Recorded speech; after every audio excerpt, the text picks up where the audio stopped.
이현우는 낡은 작업실 한 구석에 웅크린 채 캔버스만 응시하고 있었다. 그의 붓은 마른 물감처럼 굳어 있었고 그의 눈빛은 텅 비어 있었다. 20대 후반의 젊은 나이에도 불구하고 그의 얼굴에는 깊은 그림자가 드리워져 있었다. 그는 한때 촉망받는 화가였지만 몇 년 전 갑작스러운 사고로 여동생을 잃은 후 세상과의 모든 연결을 끊었다. 그의 세상은 흑백으로 변했고 그의 그림은 더 이상 색깔을 담지 못했다. 그는 사회 불안 장애를 겪으며 사람들과의 만남을 극도로 꺼렸고 오직 작업실 안에서만 숨 쉴 수 있었다. 그의 삶은 고립된 섬과 같았다. 그날도 현우는 영감을 찾아 헤매는 대신 자신을 괴롭히는 과거의 기억들로부터 도망치고 있었다. 그는 재료를 사기 위해 오랜만에 외출에 나섰고 낯선 길을 걷다가 우연히 한 동물 구조 센터 앞에 멈춰 섰다. 센터 안에서는 시끄러운 소리가 들려왔다. 현우는 본능적으로 사람들을 피하려 했지만 그의 귀에 어떤 개의 울음소리가 들려왔다. 그것은 단순한 울음소리가 아니었다. 절규에 가까운 깊은 슬픔과 함께 포기하지 않는 듯한 처절한 울음소리였다. 현우는 발걸음을 멈추고 센터 안을 들여다보았다. 그곳에서는 구조센터 직원들과 한 남자가 실랑이를 벌이고 있었다. 남자는 커다란 점원 셰퍼드를 향해 손가락질하며 소리쳤다. 아니, 이 개는 왜 이렇게 사나워요? 분명히 공격성이 있다고 했잖아요. 내가 돈 주고 입양하겠다는데. 이딴 하자 있는 개를 주면 어쩌자는 겁니까? 남자의 목소리에는 불만과 짜증이 가득했다. 점원 셰퍼드는 쇠창살 안에 갇힌 채 낮은 으르렁거림을 내고 있었다. 그의 몸은 거대했지만 눈빛은 깊은 상처로 가득했다. 그의 털은 엉망이었고 몸 곳곳에는 오래된 흉터들이 눈에 띄었다. 특히 오른쪽 귀는 찢어진 듯한 흉터가 선명했다. 남자는 결국 입양을 포기하고 센터를 떠났다.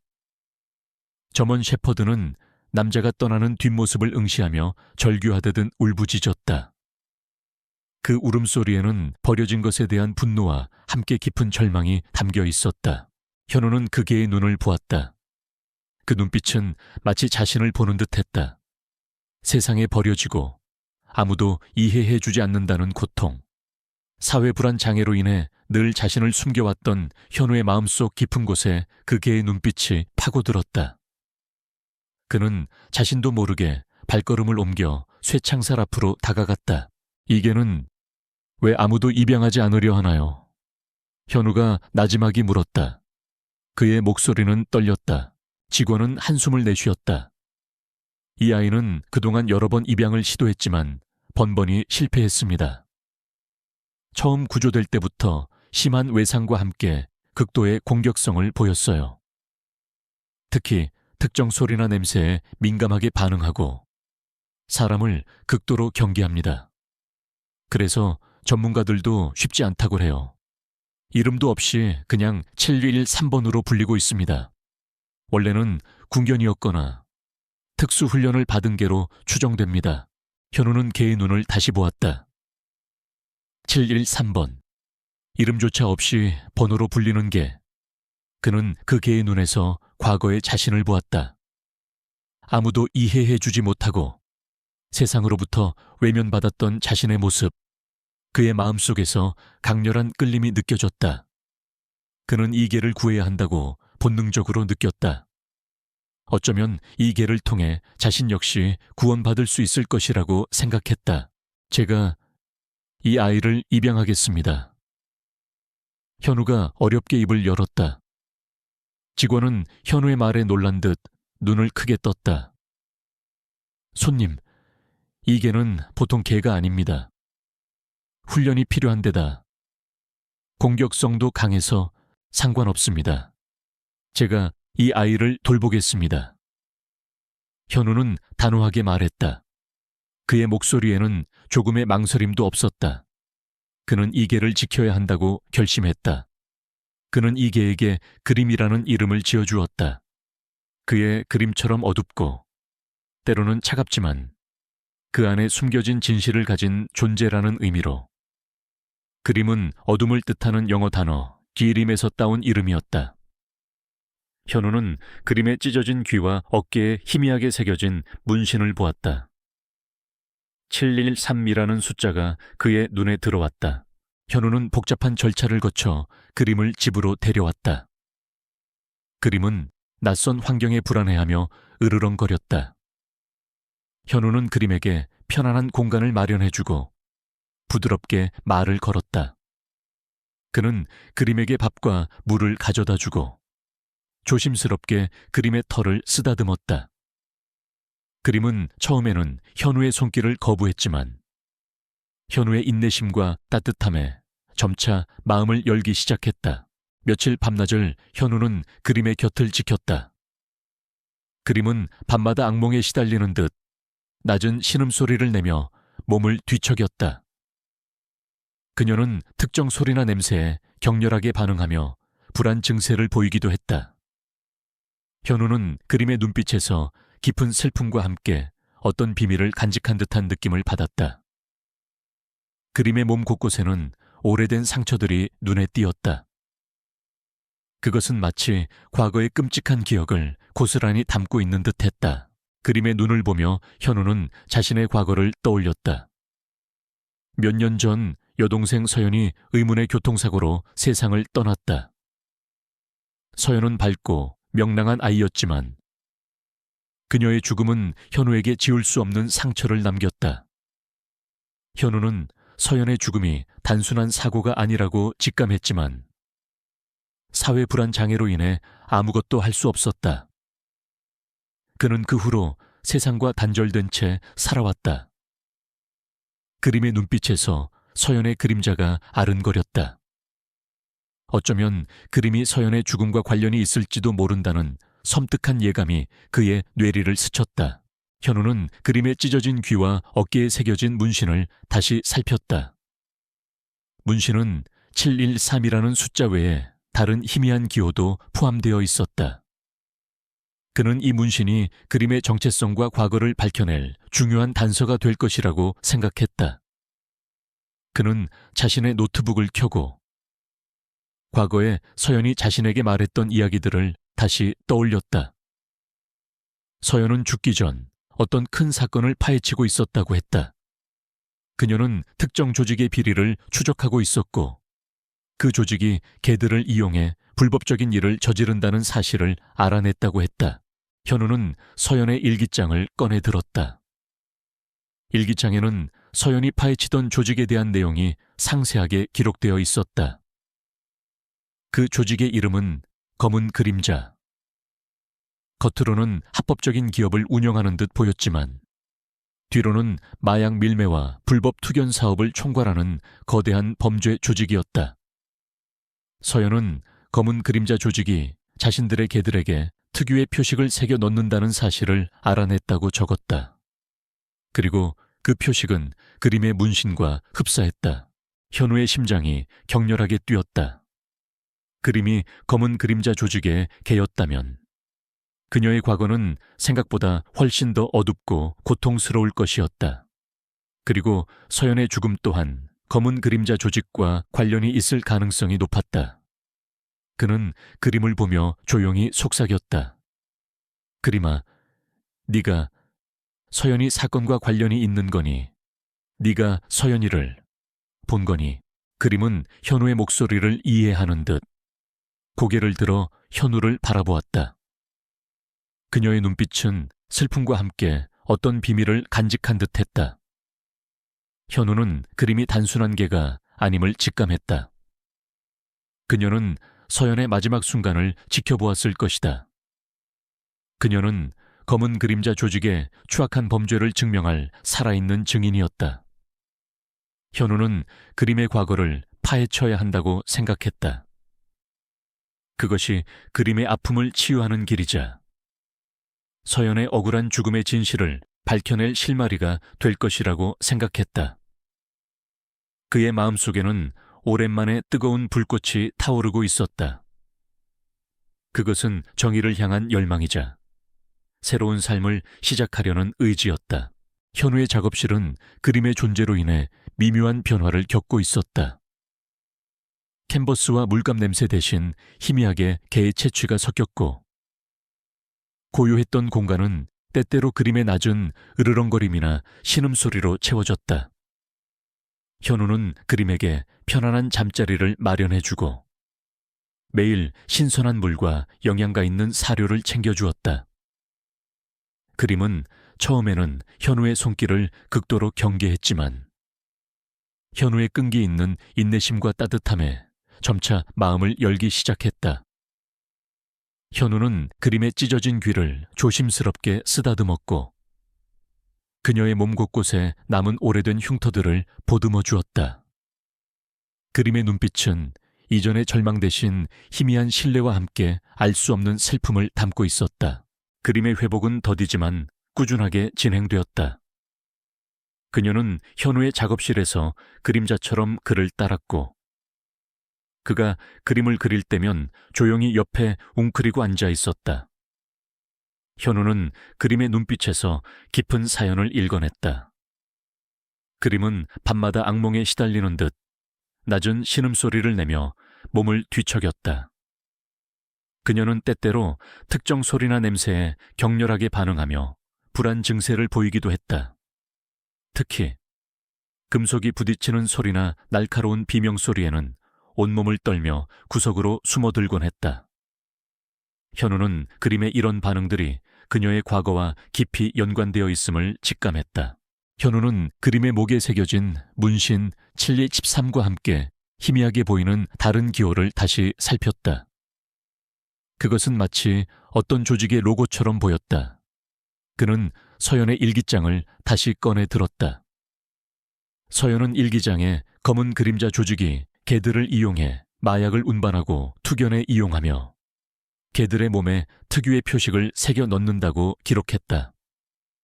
현우는 그림의 문신이 바로 검은 그림자 조직의 표식임을 확신했다. 그림은 검은 그림자 조직의 개였고 서연의 죽음과 깊이 연관되어 있었다. 현우의 마음속에서 잊었던 과거의 고통이 다시 밀려왔다. 서연의 죽음은 그의 삶을 송두리째 바꿔놓았다. 서연은 밝고 명랑한 아이였지만 그녀의 죽음은 현우에게 지울 수 없는 깊은 상처를 남겼다. 그는 서연의 죽음이 단순한 사고가 아니라고 직감했지만 사회 불안 장애로 인해 아무것도 할 수 없었다. 그 무력감은 그를 세상으로부터 고립시켰다. 그림의 눈빛에서 서연의 그림자가 아른거렸다. 그림은 서연의 마지막 순간을 지켜보았을 것이다. 현우는 그림이 단순히 상처받은 개가 아님을 깨달았다. 그림은 서연의 죽음에 대한 진실을 밝혀줄 유일한 열쇠이자 검은 그림자 조직의 추악한 범죄를 증명할 살아있는 증인이었다. 현우의 마음속에는 오랜만에 뜨거운 불꽃이 타오르고 있었다. 그것은 정의를 향한 열망이자 새로운 삶을 시작하려는 의지였다. 그는 그림의 과거를 파헤쳐야 한다고 생각했다. 그것이 그림의 아픔을 치유하는 길이자 서연의 억울한 죽음의 진실을 밝혀낼 실마리가 될 것이라고 생각했다. 현우는 서연의 일기장에서 검은 그림자 조직의 핵심 인물로 조강철이라는 이름을 발견했다. 조강철은 겉으로는 유명 기업의 CEO였지만 뒤로는 마약 밀매와 불법 투견 사업을 총괄하는 거대한 범죄 조직의 우두머리였다. 서연은 조강철이 마약을 운반하는 데 훈련된 개들을 이용하고 투견으로 막대한 돈을 세탁한다는 사실을 파헤치고 있었다. 특히 서연은 조강철이 7113번 개를 통해 어떤 중요한 증거를 숨기고 있다는 내용도 기록했다. 현우는 직감적으로 7113번 개가 바로 그림임을 알았다. 그림은 조강철의 범죄 현장에 있었고 모든 것을 목격했다. 현우는 조강철을 추적하기 시작했다. 그는 사회불안 장애로 인해 사람들과의 접촉을 극도로 꺼렸지만 서연의 복수와 그림의 고통을 생각하며 용기를 냈다. 그는 인터넷과 언론 기사를 통해 조강철에 대한 정보를 수집했다. 조강철은 잔인하고 교활한 인물로 자신의 목적을 위해서라면 어떤 수단과 방법도 가리지 않았다. 현우는 조강철의 주변을 탐문하기 위해 오랜만에 작업실 밖을 나섰다. 그는 조강철의 회사 건물 주변을 맴돌고 그의 동선을 파악했다. 그림은 현우의 옆을 그림자처럼 따랐다. 그녀는 조강철과 관련된 냄새에 민감하게 반응하며 낮은 으르렁거림을 내기도 했다. 그녀는 조강철의 부하들이 나타나면 즉시 경계태세를 취하며 현우를 보호하려 했다. 그러던 중 현우는 조강철이 운영하는 한 고급 레스토랑에서 은밀한 모임이 열린다는 정보를 입수했다. 그 모임에는 조강철의 핵심 측근들과 거물급 정치인, 기업가들이 참석할 예정이었다. 현우는 이 모임에서 조강철의 비리를 밝힐 결정적인 단서를 찾을 수 있을 것이라고 생각했다. 하지만 그곳은 삼엄한 경비가 이루어지는 곳이었다. 현우는 홀로 잠입하는 것이 위험하다는 것을 직감했다. 그는 믿을 만한 조력자가 필요했다. 그때 그의 뇌리에 한 인물이 떠올랐다. 서연이 생전에 가장 의지했던 선배이자 경찰에서 은퇴한 후 사설 탐정으로 활동하고 있는 박준영. 박준영은 서연의 죽음에 대한 진실을 끝까지 파헤치려 노력했던 인물이었다. 현우는 망설임 없이 박준영에게 연락했다. 박준영은 현우의 연락에 놀랐지만 서연의 동생이라는 사실을 알고 흔쾌히 만남에 응했다. 현우는 박준영에게 자신이 알아낸 모든 사실을 털어놓았다. 그림의 존재, 그녀의 문신 713, 검은 그림자 조직, 그리고 조강철의 비리까지. 박준영은 현우의 이야기에 충격을 금치 못했다. 특히 그림이 서연의 죽음을 목격한 살아있는 증인이라는 사실에 그의 눈빛이 흔들렸다. 서연이는 죽기 전 조강철의 마약 거래 현장을 목격했어요. 그리고 그 증거를 잡으려다 조강철에게 발각되었죠. 서연이의 교통사고는 조강철이 꾸민 계획된 살인이었습니다. 서연이는 죽는 순간까지 조강철의 비리를 세상에 알리려고 했어요. 박준영의 목소리는 분노로 떨렸다. 현우는 박준영의 눈을 바라보았다.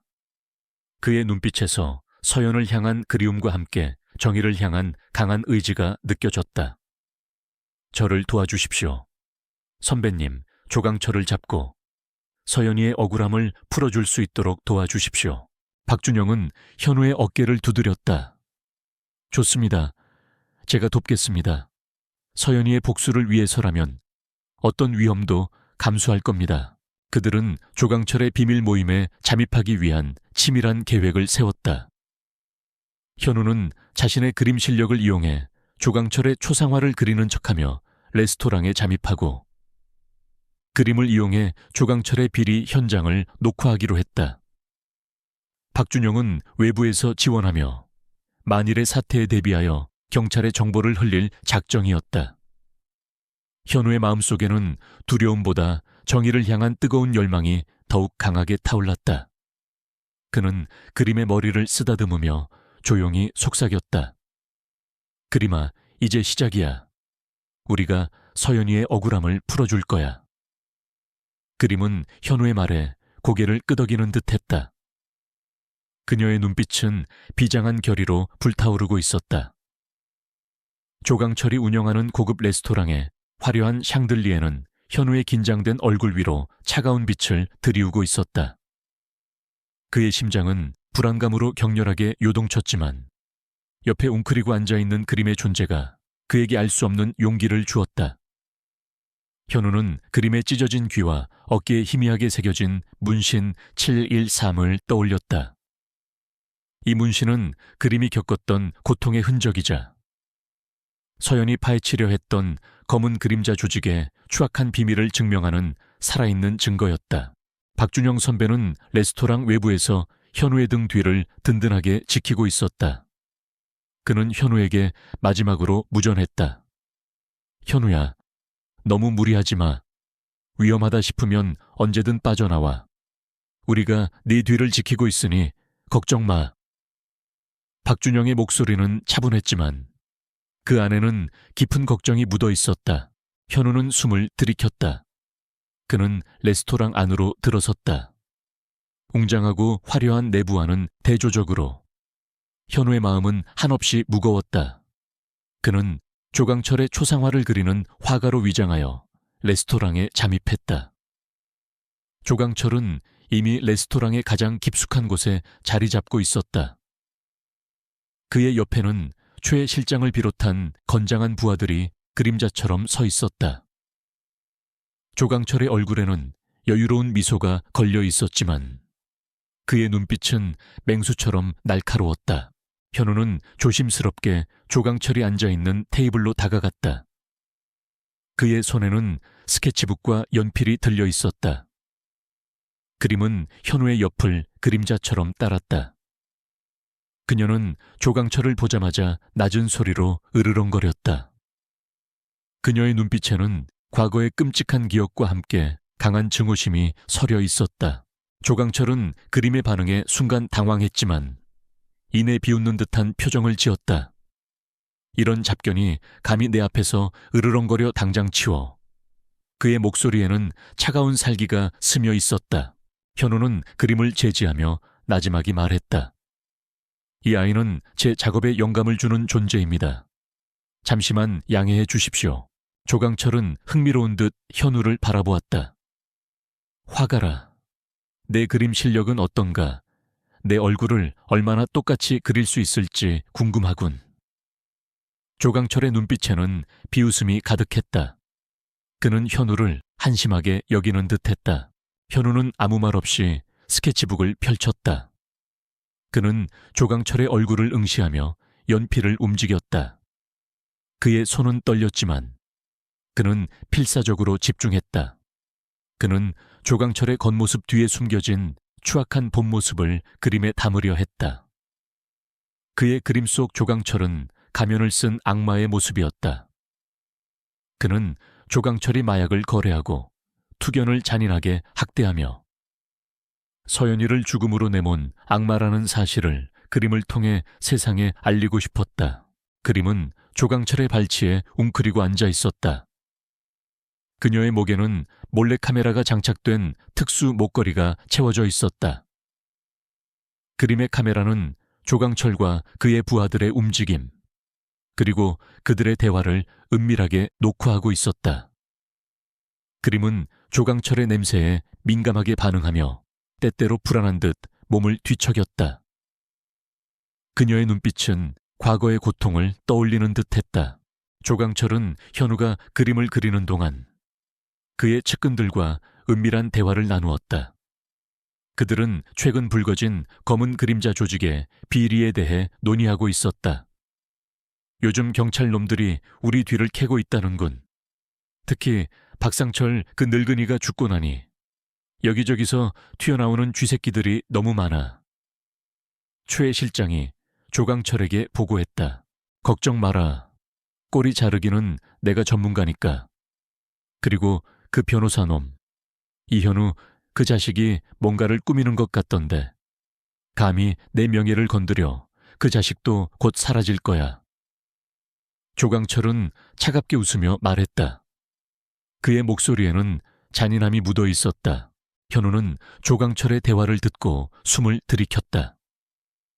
그는 조강철이 자신의 정체를 알고 있으며 자신을 제거하려 한다는 사실을 직감했다. 그는 더욱 조심스럽게 연필을 움직였다. 그는 그림 속 조강철의 얼굴에 악마적인 미소를 그려 넣었다. 그의 그림은 단순한 초상화가 아니었다. 그것은 조강철의 죄를 고발하는 증거였다. 그때 그림이 갑자기 몸을 떨며 으르렁거리기 시작했다. 그녀는 조강철의 옆에 서 있던 한 남자의 냄새에 격렬하게 반응했다. 그 남자는 조강철의 핵심 측근이자 과거 서연의 죽음에 직접적으로 연루된 인물 강동수였다. 그림은 강동수의 얼굴을 보고 격렬하게 짖었다. 그녀의 눈빛은 분노와 증오로 불타올랐다. 그녀는 마치 네가 서연이를 죽였지 라고 소리치는 듯했다. 강동수는 그림의 반응에 당황했다. 그는 그림의 눈빛에서 과거의 끔찍한 기억을 떠올린 듯했다. 이 미친 개가 당장 치워. 강동수는 그림을 발로 차려 했다. 현우는 그림을 보호하기 위해 몸을 날렸다. 그는 강동수의 발길을 막아냈다. 조강철은 현우와 그림의 행동에 분노에 사로잡혔다. 그는 테이블을 뒤엎고 자리에서 벌떡 일어섰다. 이런 잡것들이 감히 내 앞에서 소동을 벌여 당장 저들을 죽여버려. 조강철은 자신의 부하들에게 소리쳤다. 레스토랑 안은 순식간에 아수라장이 되었다. 사람들은 비명을 지르며 도망쳤다. 조강철의 부하들이 현우와 그림에게 달려들었다. 현우는 스케치북을 든 채 그들과 맞섰다. 그림은 맹렬하게 짖으며 현우를 보호하려 했다. 그녀는 부하들의 다리를 물고 그들의 공격을 막아냈다. 그림의 몸에는 다시 상처가 생기기 시작했지만 그녀는 개의치 않았다. 그녀의 눈빛에는 현우를 지키려는 강한 의지가 불타올랐다. 현우는 그림이 찍고 있는 몰래카메라를 통해 모든 상황이 녹화되고 있음을 확인했다. 그는 그림을 통해 조강철의 추악한 민낯을 세상에 드러내야 했다. 그는 자신의 사회불안 장애를 극복하고 필사적으로 싸웠다.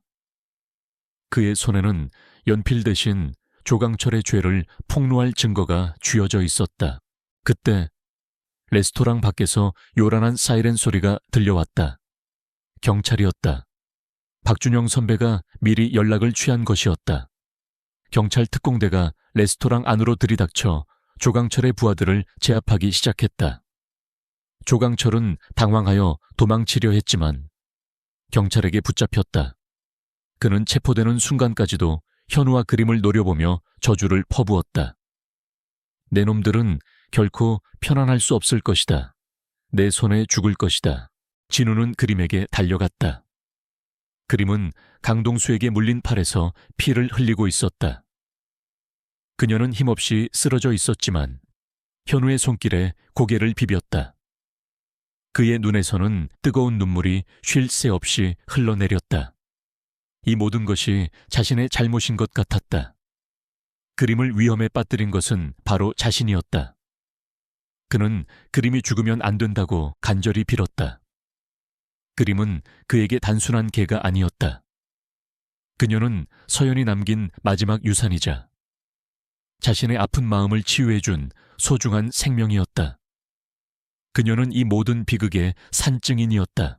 구급차가 도착하고 그림은 들것에 실려 병원으로 이송되었다. 현우는 그림의 손을 놓지 않았다. 그의 마음속에는 죄책감과 함께 무한한 감사함이 뒤섞여 있었다. 그는 그림의 죽음을 막기 위해 모든 것을 걸었다. 레스토랑 안은 여전히 혼란스러웠지만 현우의 눈에는 오직 그림의 희미한 숨소리만이 들려왔다. 그는 그림을 살려야 했다. 반드시. 병원 응급실의 차가운 공기는 이현우의 마음을 더욱 얼어붙게 했다. 그의 눈은 수술실 문에 고정되어 있었고 심장은 불안감으로 격렬하게 요동쳤다. 그림은 레스토랑에서의 치열한 싸움 이후 심하게 다쳤다. 강동수의 칼날에 베인 상처는 깊었고 출혈도 심했다. 현우는 자신이 그림을 위험에 빠뜨렸다는 죄책감에 시달렸다. 그는 소중한 것을 또다시 잃을지도 모른다는 두려움에 사로잡혔다. 그의 머릿속에는 서연의 마지막 모습이 반복적으로 스쳐 지나갔다. 시간은 더디게 흘러갔다. 몇 분이 영원처럼 느껴지는 고통스러운 기다림이었다. 현우의 머릿속에는 그림이 자신을 지키기 위해 몸을 던지던 모습이 반복적으로 스쳐 지나갔다. 구조센터에서 버려진 채 절망하던 그림의 모습, 그리고 자신을 믿고 기꺼이 운명을 함께했던 그녀의 충성심. 그림은 단순한 개가 아니었다.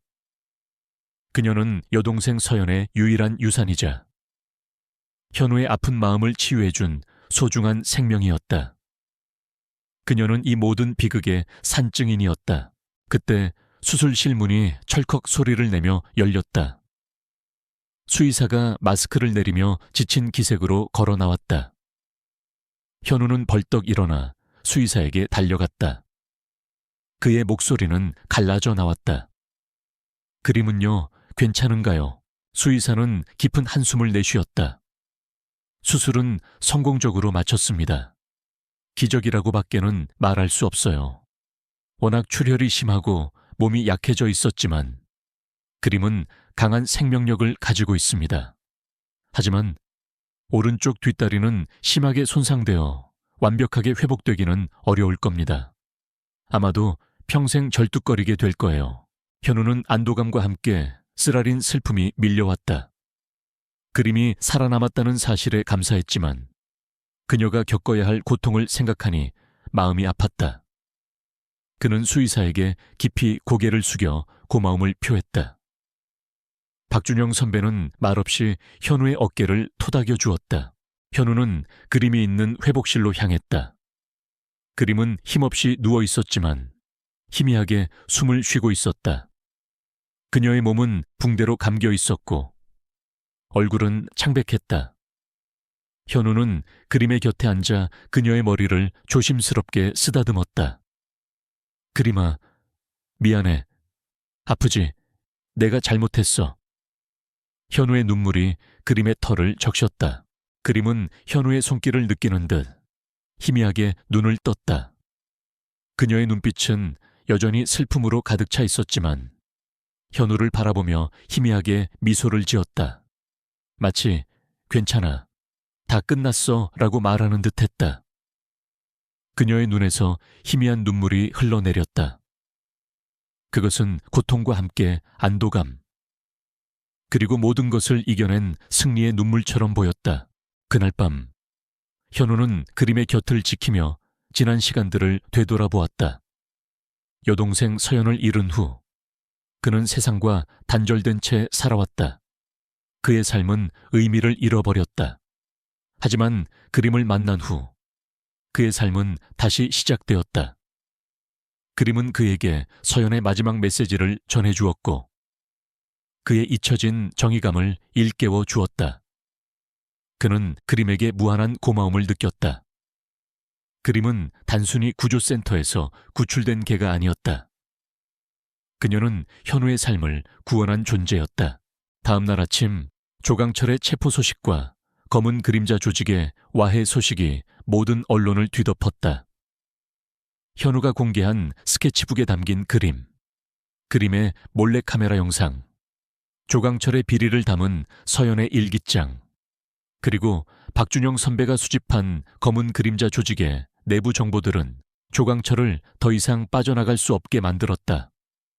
조강철은 서연 살해, 검은 그림자 조직과의 공모, 마약 밀매, 불법 투견 사업, 그리고 그 외 다수의 불법 행위에 대한 모든 죄를 인정할 수밖에 없었다.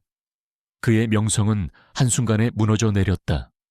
조강철의 추악한 민낯이 세상에 드러나자 사람들은 경악했고 현우와 그림의 용기 있는 행동에 찬사를 보냈다. 특히 그림이 모든 범죄 현장을 목격한 살아있는 증인이라는 사실은 대중의 분노를 들끓게 했다. 그림은 회복되는 것을 보며 점차 안정을 찾아갔다. 그녀는 현우의 곁에서 평화롭게 잠들었다. 현우는 그림의 옆에 앉아 그녀의 털을 쓰다듬었다. 그의 마음은 이전보다 훨씬 평화로워졌다. 그는 더 이상 사회불안 장애로 고통받지 않았다. 그림과의 유대감은 그에게 큰 위로와 용기를 주었다. 박준영 선배는 현우에게 말했다. 현우야, 이제 서연이도 편안하게 잠들 수 있을 거야. 네가 모든 진실을 밝혀냈으니까요. 현우는 고개를 끄덕였다. 모든 것이 그림 덕분입니다. 이 아이가 없었다면 진실은 영원히 묻혔을 겁니다. 그림의 회복은 더디게 진행되었지만 그녀는 강한 의지로 견뎌냈다. 현우의 지극한 보살핌 속에서 그림은 점차 기력을 회복했다. 그녀의 오른쪽 뒷다리는 여전히 저렸지만 그녀는 다시 걸을 수 있게 되었다. 그녀는 더 이상 불안해하거나 악몽에 시달리지 않았다. 그녀의 눈빛에는 평화와 사랑이 가득했다. 그녀는 진정한 의미의 자유를 찾았다. 현우는 그림과 함께 법원에 출석했다. 조강철의 재판은 전국적인 관심을 모았다. 현우는 증인으로 출석하여 조강철의 모든 죄를 낱낱이 밝혔다. 그는 자신의 그림을 통해 조강철의 추악한 본성을 세상에 드러냈다. 그림 역시 법정의 증인으로 출석했다. 비록 말을 할 수는 없었지만 그녀는 현우가 제시하는 사진과 영상에 반응하며 조강철의 범죄 현장을 기억하고 있음을 보여주었다. 특히 조강철의 얼굴이 스크린에 나타나자 그녀는 격렬하게 짖으며 분노를 표출했다. 그녀의 행동은 조강철의 유죄를 입증하는 결정적인 증거가 되었다. 최종적으로 조강철에게는 무기징역이 선고되었다. 그의 모든 재산은 몰수되었고 그가 속해 있던 검은 그림자 조직의 잔당들도 모두 체포되었다. 정의가 승리하는 순간이었다. 현우는 그림의 머리를 쓰다듬으며 눈물을 흘렸다. 그림아, 드디어 끝났어. 이제 정말 편안해질 수 있을 거야. 응급실의 차가운 공기는 이현우의 마음을 더욱 얼어붙게 했다. 그의 눈은 수술실 문에 고정되어 있었고 심장은 불안감으로 격렬하게 요동쳤다. 그림은 레스토랑에서의 치열한 싸움 이후 심하게 다쳤다. 강동수의 칼날에 베인 상처는 깊었고 출혈도 심했다. 현우는 자신이 그림을 위험에 빠뜨렸다는 죄책감에 시달렸다.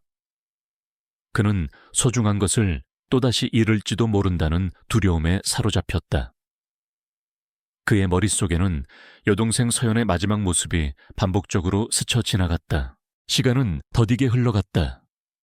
몇 분이 영원처럼 느껴지는 고통스러운 기다림이었다. 현우의 머릿속에는 그림이 자신을 지키기 위해 몸을 던지던 모습이 반복적으로 스쳐 지나갔다. 구조센터에서 버려진 채 절망하던 그림의 모습, 그리고 자신을 믿고 기꺼이 운명을 함께했던 그녀의 충성심. 그림은 단순한 개가 아니었다. 그녀는 여동생 서연의 유일한 유산이자 현우의 아픈 마음을 치유해준 소중한 생명이었다. 그녀는 이 모든 비극의 산증인이었다. 그때 수술실 문이 철컥 소리를 내며 열렸다. 수의사가 마스크를 내리며 지친 기색으로 걸어 나왔다. 현우는 벌떡 일어나 수의사에게 달려갔다. 그의 목소리는 갈라져 나왔다. 그림은요, 괜찮은가요? 수의사는 깊은 한숨을 내쉬었다. 수술은 성공적으로 마쳤습니다. 기적이라고 밖에는 말할 수 없어요. 워낙 출혈이 심하고 몸이 약해져 있었지만 그림은 강한 생명력을 가지고 있습니다. 하지만 오른쪽 뒷다리는 심하게 손상되어 완벽하게 회복되기는 어려울 겁니다. 아마도 평생 절뚝거리게 될 거예요. 현우는 안도감과 함께 쓰라린 슬픔이 밀려왔다. 그림이 살아남았다는 사실에 감사했지만 그녀가 겪어야 할 고통을 생각하니 마음이 아팠다. 그는 수의사에게 깊이 고개를 숙여 고마움을 표했다. 박준영 선배는 말없이 현우의 어깨를 토닥여 주었다. 현우는 그림이 있는 회복실로 향했다. 그림은 힘없이 누워 있었지만 희미하게 숨을 쉬고 있었다. 그녀의 몸은 붕대로 감겨 있었고 얼굴은 창백했다. 현우는 그림의 곁에 앉아 그녀의 머리를 조심스럽게 쓰다듬었다. 그림아, 미안해. 아프지? 내가 잘못했어. 현우의 눈물이 그림의 털을 적셨다. 그림은 현우의 손길을 느끼는 듯 희미하게 눈을 떴다. 그녀의 눈빛은 여전히 슬픔으로 가득 차 있었지만 현우를 바라보며 희미하게 미소를 지었다. 마치 괜찮아, 다 끝났어 라고 말하는 듯 했다. 그녀의 눈에서 희미한 눈물이 흘러내렸다. 그것은 고통과 함께 안도감, 그리고 모든 것을 이겨낸 승리의 눈물처럼 보였다. 그날 밤, 현우는 그림의 곁을 지키며 지난 시간들을 되돌아보았다. 여동생 서연을 잃은 후 그는 세상과 단절된 채 살아왔다. 그의 삶은 의미를 잃어버렸다. 하지만 그림을 만난 후 그의 삶은 다시 시작되었다. 그림은 그에게 서연의 마지막 메시지를 전해주었고 그의 잊혀진 정의감을 일깨워 주었다. 그는 그림에게 무한한 고마움을 느꼈다. 그림은 단순히 구조센터에서 구출된 개가 아니었다. 그녀는 현우의 삶을 구원한 존재였다. 다음 날 아침 조강철의 체포 소식과 검은 그림자 조직의 와해 소식이 모든 언론을 뒤덮었다. 현우가 공개한 스케치북에 담긴 그림, 그림의 몰래카메라 영상, 조강철의 비리를 담은 서연의 일기장, 그리고 박준영 선배가 수집한 검은 그림자 조직의 내부 정보들은 조강철을 더 이상 빠져나갈 수 없게 만들었다. 조강철은 서연 살해, 검은 그림자 조직과의 공모, 마약 밀매, 불법 투견 사업, 그리고 그 외 다수의 불법 행위에 대한 모든 죄를 인정할 수밖에 없었다. 그의 명성은 한순간에 무너져 내렸다. 조강철의 추악한 민낯이 세상에 드러나자 사람들은 경악했고 현우와 그림의 용기 있는 행동에 찬사를 보냈다. 특히 그림이 모든 범죄 현장을 목격한 살아있는 증인이라는 사실은 대중의 분노를 들끓게 했다. 그림은 회복되는 것을 보며 점차 안정을 찾아갔다. 그녀는 현우의 곁에서 평화롭게 잠들었다. 현우는 그림의 옆에 앉아 그녀의 털을 쓰다듬었다. 그의 마음은 이전보다 훨씬 평화로워졌다. 그는 더 이상 사회불안 장애로 고통받지 않았다. 그림과의 유대감은 그에게 큰 위로와 용기를 주었다. 박준영 선배는 현우에게 말했다. 현우야, 이제 서연이도 편안하게 잠들 수 있을 거야. 네가 모든 진실을 밝혀냈으니까요. 현우는 고개를 끄덕였다. 모든 것이 그림 덕분입니다. 이 아이가 없었다면 진실은 영원히 묻혔을 겁니다. 그림의 회복은 더디게 진행되었지만 그녀는 강한 의지로 견뎌냈다. 현우의 지극한 보살핌 속에서 그림은 점차 기력을 회복했다. 그녀의 오른쪽 뒷다리는 여전히 저렸지만 그녀는 다시 걸을 수 있게 되었다. 그녀는 더 이상 불안해하거나 악몽에 시달리지 않았다. 그녀의 눈빛에는 평화와 사랑이 가득했다. 그녀는 진정한 의미의 자유를 찾았다. 현우는 그림과 함께 법원에 출석했다. 조강철의 재판은 전국적인 관심을 모았다. 현우는 증인으로 출석하여 조강철의 모든 죄를 낱낱이 밝혔다. 그는 자신의 그림을 통해 조강철의 추악한 본성을 세상에 드러냈다. 그림 역시 법정의 증인으로 출석했다. 비록 말을 할 수는 없었지만 그녀는 현우가 제시하는 사진과 영상에 반응하며 조강철의 범죄 현장을 기억하고 있음을 보여주었다. 특히 조강철의 얼굴이 스크린에 나타나자 그녀는 격렬하게 짖으며 분노를 표출했다. 그녀의 행동은 조강철의 유죄를 입증하는 결정적인 증거가 되었다. 최종적으로 조강철에게는 무기징역이 선고되었다. 그의 모든 재산은 몰수되었고 그가 속해 있던 검은 그림자 조직의 잔당들도 모두 체포되었다. 정의가 승리하는 순간이었다. 현우는 그림의 머리를 쓰다듬으며 눈물을 흘렸다. 그림아, 드디어 끝났어. 이제 정말 편안해질 수 있을 거야. 조강철의 몰락은 사회 전체에 엄청난 파장을 불러일으켰다. 그의 이름은 더 이상 성공한 사업가가 아닌 추악한 배신과 범죄의 상징이 되었다. 언론은 그의 모든 비리를 낱낱이 파헤쳤고 사람들은 이현우와 그림의 용기 있는 행동에 아낌없는 찬사를 보냈다. 그러나 현우의 마음속은 여전히 복잡했다. 조강철은 체포되었지만 그가 저지른 죄의 뿌리는 생각보다 훨씬 깊었으며 그가 몸담았던 검은 그림자 조직의 잔당들은 여전히 어둠 속에 숨어 있었다.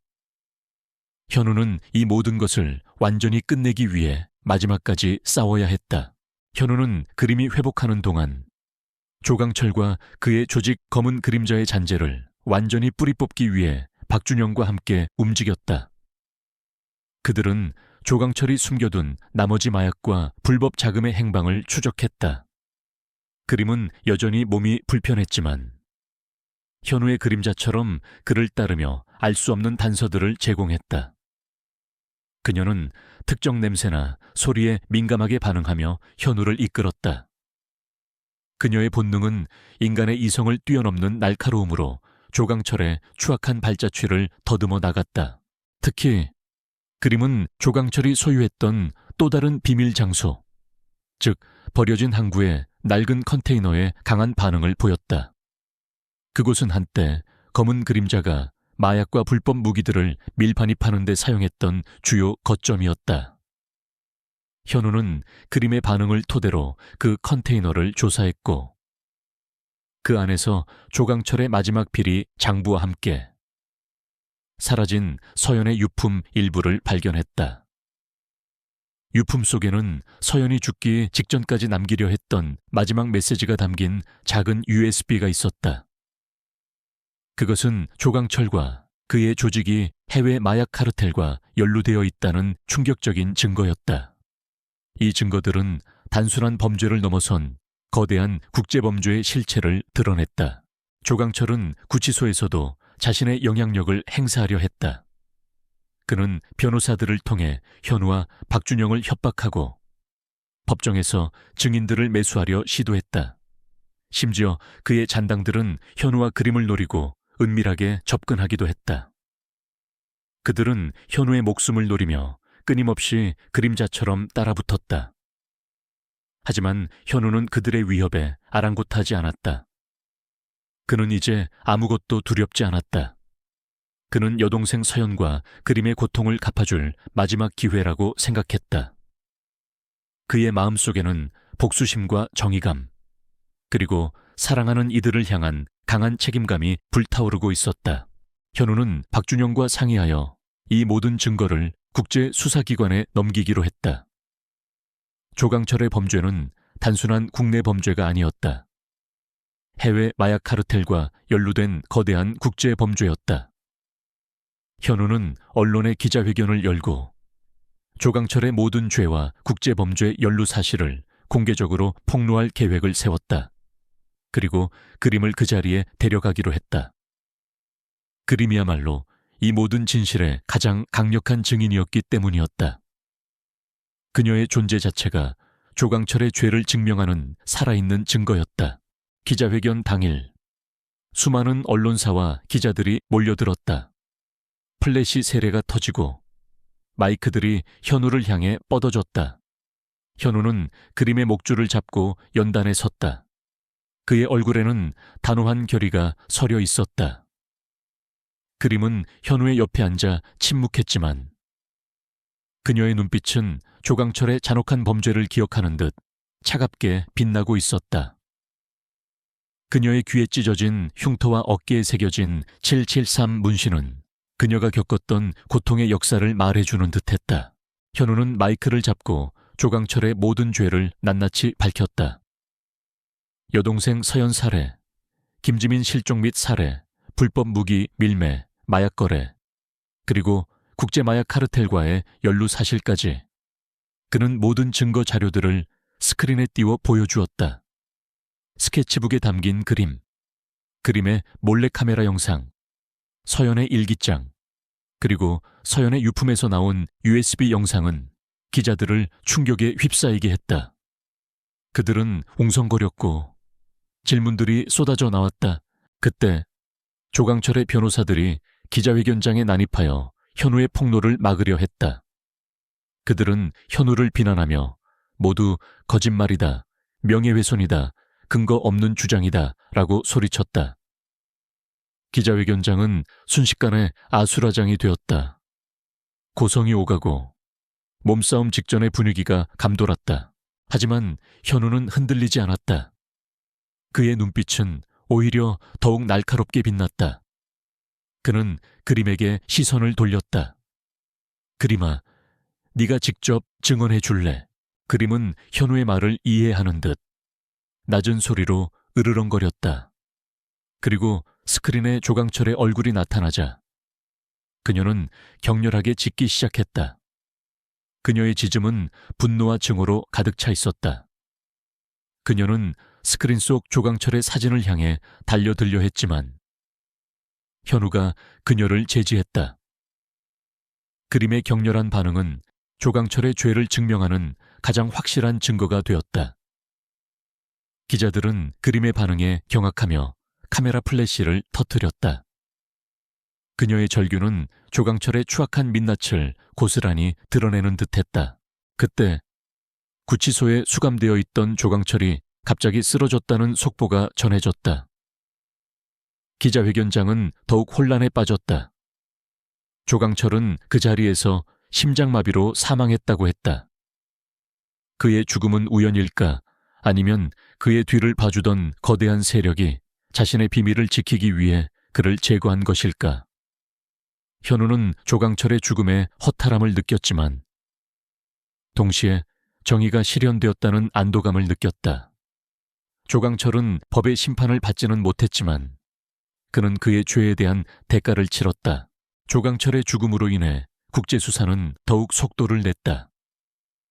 그의 모든 비리들이 낱낱이 파헤쳐졌고 그와 연루된 모든 인물들이 체포되었다. 검은 그림자 조직은 완전히 와해되었다. 서연과 김지민의 억울한 죽음의 진실이 마침내 세상에 드러났다. 정의는 비록 더디게 찾아왔지만 결국 승리했다. 현우는 그림을 품에 안고 기자회견장을 빠져나왔다. 그의 얼굴에는 지친 기색이 역력했지만 그의 눈빛은 평화로워 보였다. 그는 오랜 시간 짓눌렸던 무거운 짐을 내려놓은 듯했다. 그림은 현우의 품에 안겨 그의 뺨을 핥았다. 그녀의 눈빛은 이전보다 훨씬 더 따뜻하고 편안해 보였다. 그들은 마치 서로의 상처를 치유해주는 듯했다. 밤은 깊어가고 도시의 불빛은 서서히 잠들어가는 듯했다. 그러나 이현우의 마음속은 여전히 격렬한 감정들로 요동치고 있었다. 조강철의 죽음은 예상치 못한 결말이었지만 그의 몰락은 분명 정의의 실현이었다. 이제 남은 것은 검은 그림자 조직의 잔당들을 완전히 뿌리 뽑는 것, 그리고 그림의 마지막 인부 완수하는 것이었다. 그림은 병원에서 퇴원했지만 아직 완벽하게 회피유치되지 않은 상태였다. 그녀의 오른쪽 뒷다리는 절뚝거렸고 몸 곳곳에는 싸움의 상처들이 선명하게 남아있었다. 하지만 그녀의 눈빛은 이전보다 더욱 강렬하고 결의에 차 있었다. 박준영 선배는 현우에게 조강철의 죽음이 오히려 검은 그림자 조직의 핵심 인물들을 수면 위로 끌어낼 기회가 될 수 있다고 말했다. 조강철이 죽었으니 이제 그의 뒤를 봐주던 세력들이 불안해하기 시작할 겁니다. 그들이 서로를 의심하고 권력 다툼을 벌이는 틈을 타서 우리가 그들의 실체를 완전히 드러낼 수 있습니다. 현우는 박준영 선배의 말에 동의했다. 그는 조강철의 죽음이 끝이 아니라 새로운 시작임을 직감했다. 그는 그림과 함께 조강철의 잔당들을 추적하기 시작했다. 그림은 놀랍게도 조강철의 부하들에게서 맡았던 냄새를 기억하고 있었고 그들을 따라가며 은밀한 단서들을 찾아냈다. 그림의 후각과 본능은 인간의 이성을 뛰어넘는 날카로움으로 조강철의 추악한 발자취를 더듬어 나갔다. 그녀는 진정한 영웅이었다. 그들은 조강철의 조직원들이 자주 모이던 도심 외곽의 한 낡은 건물로 향했다. 그곳은 겉으로는 평범한 창고처럼 보였지만 내부에는 감시 카메라와 삼엄한 경비 시스템이 갖춰져 있었다. 현우는 박준영과 함께 잠복하여 그들의 움직임을 주시했다. 그림은 현우의 곁에 웅크리고 앉아 있었지만 그녀의 눈빛은 예리하게 빛나고 있었다. 그녀는 마치 모든 것을 꿰뚫어 보는 듯했다. 며칠 밤낮을 잠복하던 중 그들은 검은 그림자의 핵심 간부들이 모여 조강철의 죽음 이후 조직의 새로운 리더를 선출하는 비밀 회합을 연다는 정보를 입수했다. 그 회합에는 조강철의 죽음의 배후에 있는 인물들도 참석할 것이 분명했다. 현우는 이것이 검은 그림자의 모든 실체를 드러낼 절호의 기회라고 판단했다. 그는 이 기회를 놓칠 수 없었다. 현우는 경찰 특공대와 협력하여 회합 장소를 급습할 계획을 세웠다. 하지만 그는 그림이 그 작전의 필수적인 존재임을 알고 있었다. 그림의 기억 속에 조강철의 잔당들이 숨겨둔 마약과 불법 자금, 그리고 서연이 살해당할 때 사용된 흉기까지 남아있을 가능성이 높았다. 그림은 그 모든 것을 기억하는 살아있는 증인이었다. 그녀는 진실을 밝혀낼 마지막 열쇠였다. 작전 당일, 밤은 어둡고 고요했다. 비가 가늘게 흩날리며 긴장감을 더했다. 현우는 그림의 목에 몰래 카메라를 장착하고 자신의 품속에 서연의 일기장과 조강철의 비리 장부를 숨겼다. 박준영 선배는 경찰 특공대와 함께 건물 주변에 잠복해 있었다. 이 작전은 모든 것을 걸어야 하는 위험한 도박이었다. 현우는 그림과 함께 건물 안으로 잠입했다. 건물 내부는 어둡고 적막했다. 그림은 조심스럽게 발걸음을 옮기며 앞장섰다. 그녀는 코를 킁킁거리며 냄새를 맡았고 특정 장소에서 멈춰서서 낮은 신음소리를 냈다. 그녀의 발길이 닿는 곳마다 과거의 끔찍한 기억들이 되살아나는 듯했다. 그녀의 몸은 떨리고 있었지만 그녀는 멈추지 않았다. 그들은 건물 지하에 있는 비밀 회합 장소를 발견했다. 그곳에는 조강철의 핵심 간부들과 정체불명의 인물들이 모여 있었다. 그들은 조강철의 죽음에 대한 이야기를 나누며 자신들의 새로운 계획을 논의하고 있었다. 현우는 몰래카메라를 통해 그들의 대화를 녹화했다.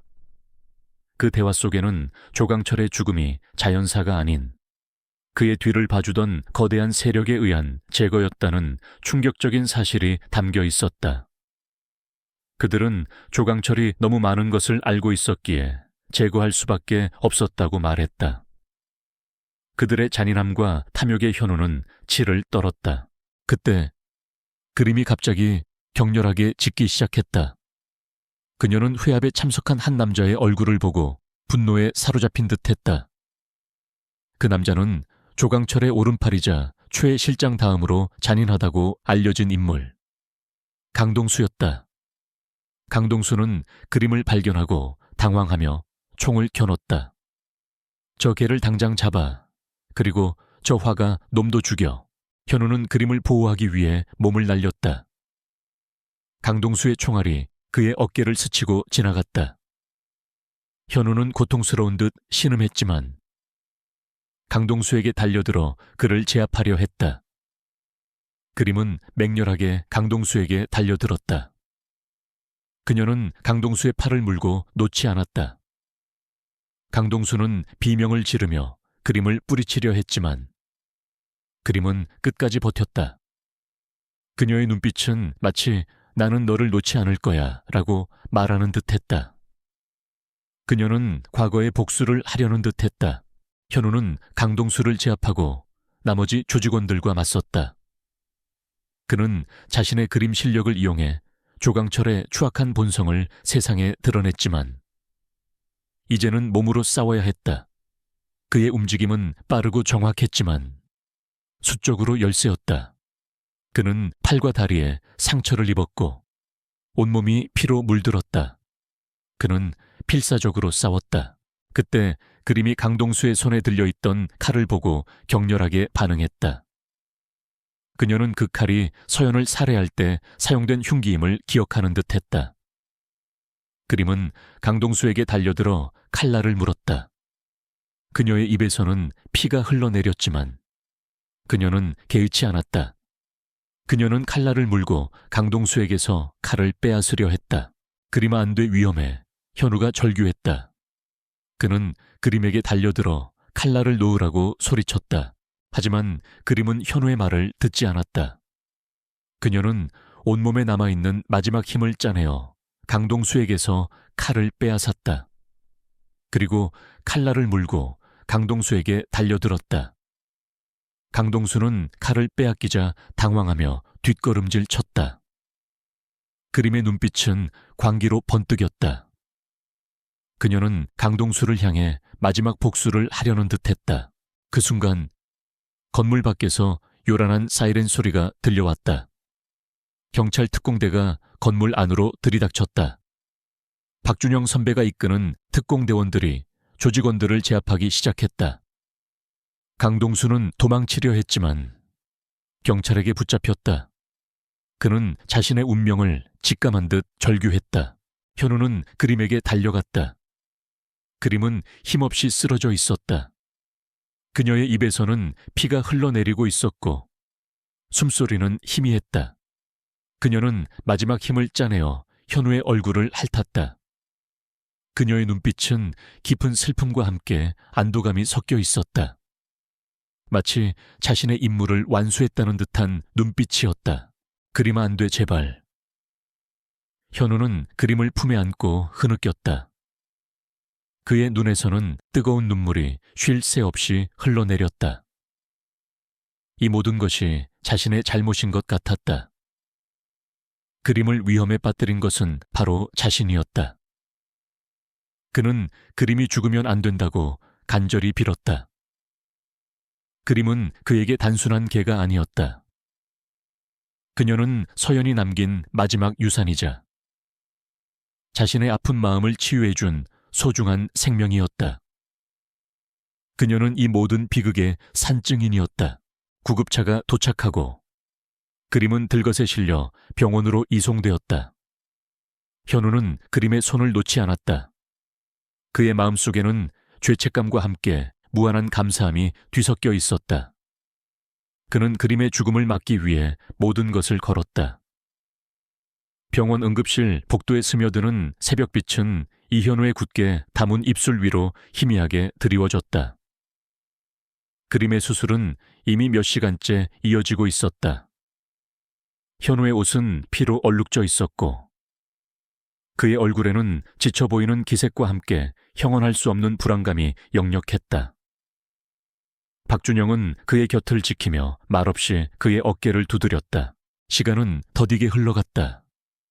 몇 분이 영원처럼 느껴지는 고통스러운 기다림이었다.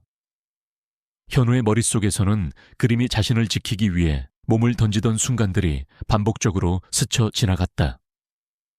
구조센터에서 버려진 채 죽음을 기다리던 그림의 모습, 그리고 자신을 믿고 기꺼이 운명을 함께했던 그녀의 충성심. 그림은 단순한 개가 아니었다. 그녀는 여동생 서연의 유일한 유산이자 현우의 아픈 마음을 치유해준 소중한 생명이었다. 그녀는 이 모든 비극의 산증인이었다. 현우는 소중한 것을 또다시 잃을지도 모른다는 두려움에 사로잡혔다. 그때 수술실 문이 철컥 소리를 내며 열렸다. 수의사가 마스크를 내리며 지친 기색으로 걸어 나왔다. 현우는 벌떡 일어나 수의사에게 달려갔다. 그의 목소리는 갈라져 나왔다. 그림은요, 괜찮은가요? 수의사는 깊은 한숨을 내쉬었다.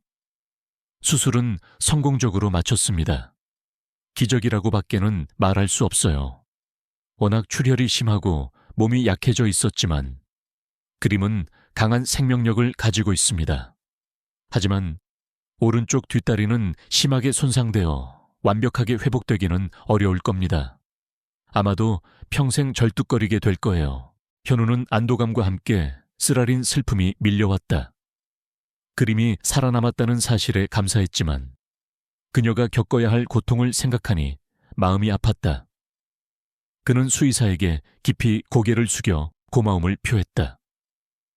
박준영 선배는 말없이 현우의 어깨를 토닥여 주었다. 현우는 그림이 있는 회복실로 향했다.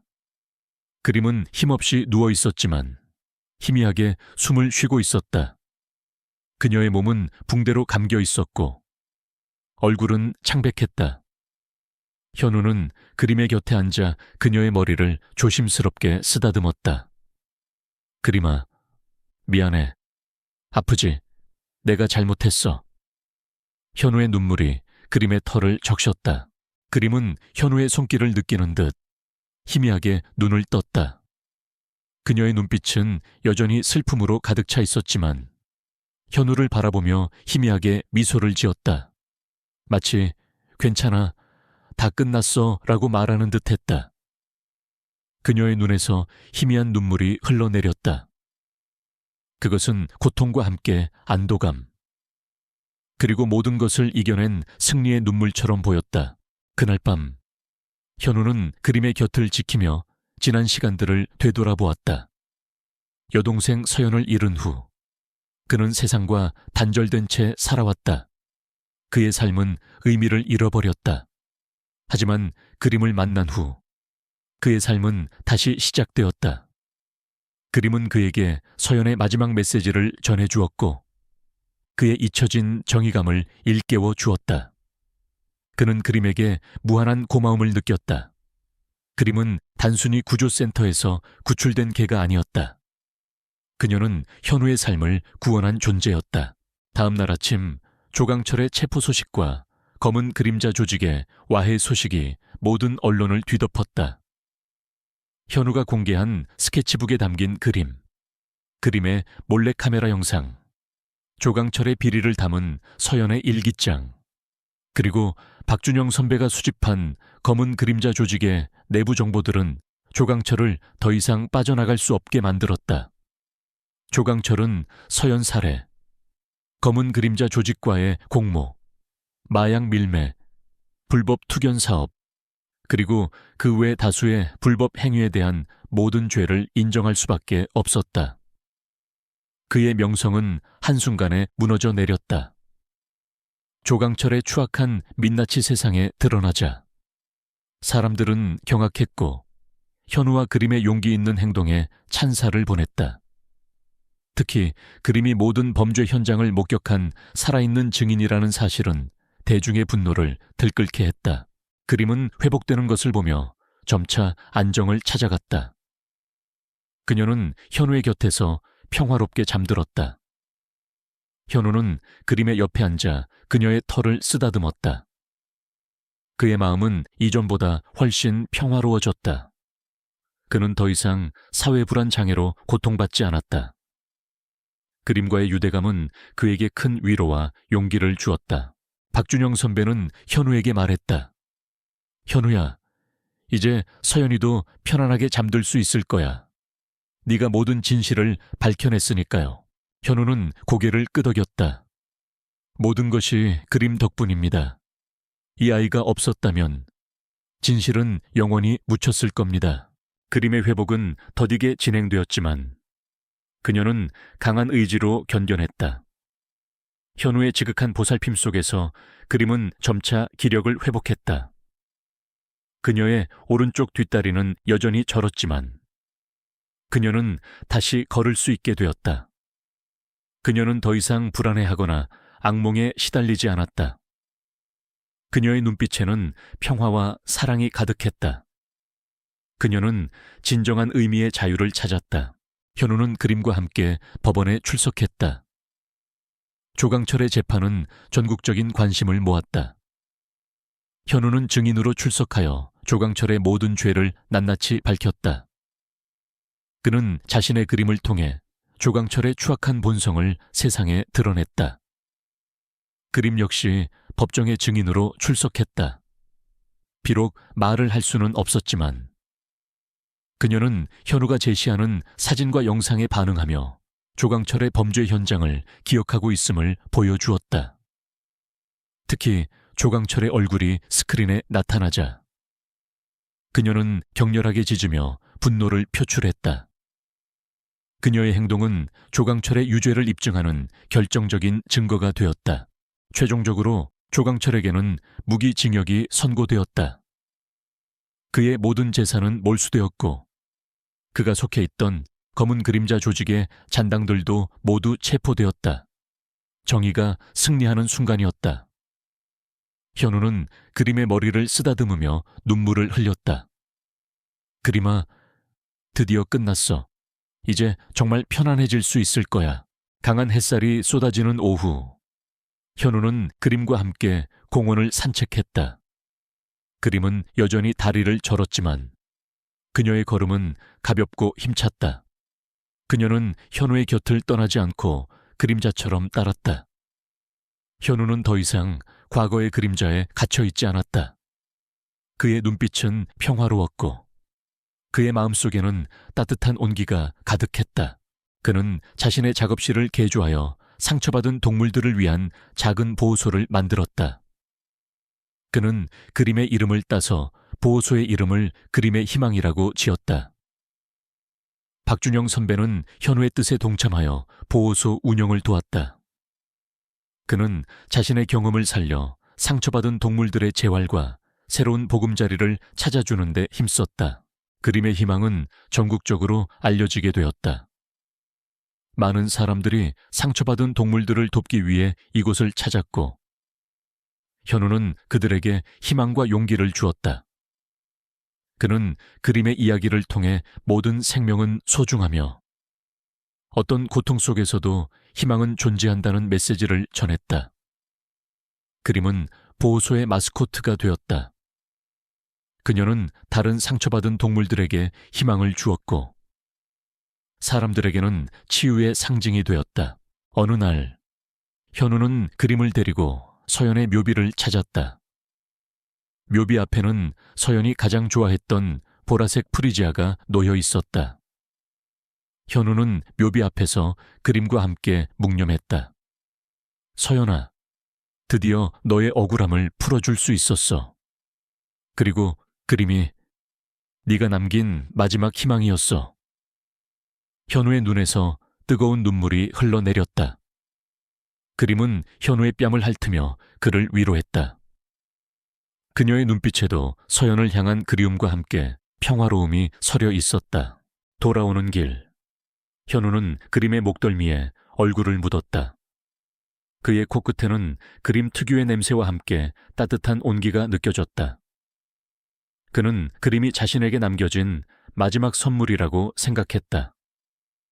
그녀는 그에게 삶의 의미를 다시 찾게 해주었고 그의 상처를 치유해 주었다. 그는 그림을 영원히 자신의 곁에 둘 것이라고 다짐했다. 그리고 그들의 이야기는 많은 이들의 마음에 깊은 감동을 주며 눈물을 흘리게 했다.